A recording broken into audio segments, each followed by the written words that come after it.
Uncle, that marriage you wanted me to have back then, is it still on the table? My voice was hoarse, trembling, but I pressed on. If yes, then pick me up by next week. I'm agreeing to that wedding. There was silence at first, then his voice, confused, even alarmed. Shania? What are you talking about? Isn't today your wedding party with Marco? I'm sorry for not coming because I was busy, but what happened? Why are you suddenly saying this? My chest rose and fell as I struggled to keep steady.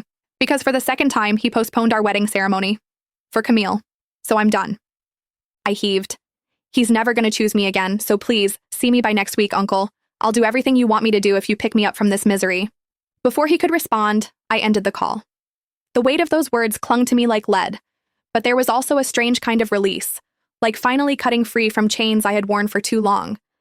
I lowered the phone slowly, my hand trembling as I clutched the lace of my gown.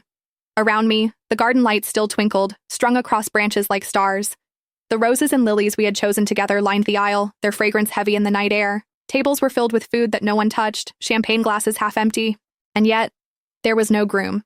My wedding had become nothing but a spectacle of pity. One by one, the guests approached me with hushed voices, their eyes heavy with sympathy. I'm so sorry, Shania. You don't deserve this. He'll come around. Don't worry. Each word was like salt in an open wound. I stood there in my gown, the gown I had dreamed of since I was a girl, its white silk trailing across the grass, now stained by tears I tried to hide. Marco didn't come. When I finally called him, desperate for an explanation, his voice was maddeningly calm, as though he had no idea what I was standing in the middle of. Babe, I'm sorry, He said. Camille's burning with fever. I couldn't just leave her. We can just do this again, okay? Next week. Or maybe skip the ceremony and just register. It's the same thing anyway. Camille. The name was enough to make my chest ache with bitterness. I closed my eyes, my hands tightening around the phone until my knuckles turned white.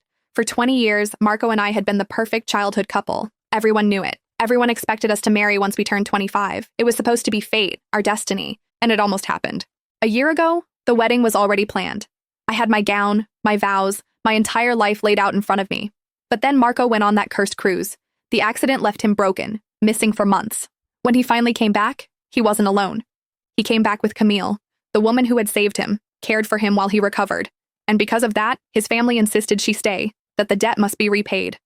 Marco promised her happiness. At first, I agreed. I felt indebted too. Without Camille, Marco might not even be alive. I told myself it was fine, that she would stay with us for a while, then leave once things settled. But things never settled, because Marco's goals shifted.